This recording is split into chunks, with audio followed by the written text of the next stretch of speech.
নমস্কার, আপনাদের সকলকে স্বাগত জানাই আমার চ্যানেলে।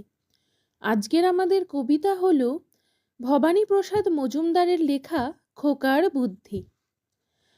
দারুণ রেগেই বললে দাদা, করলি কি তুই খোকা? আঁকার কথা প্রজাপতি, আঁকলি শুঁয়োপোকা। পুজোর ছুটির পরেই খাতা দিবি যখন জমা, ইস্কুলেতে স্যার কি তোকে করবে তখন ক্ষমা?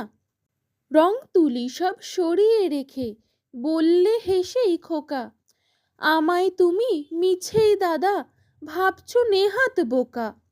লেখা পড়ার কাজে আমি দিই না মোটেও ফাঁকি, এখন তো পুজোর ছুটি ২৭টা দিন বাকি।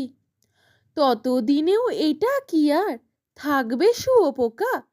প্রজাপতি হবেই হবে, নইকো আমি বোকা।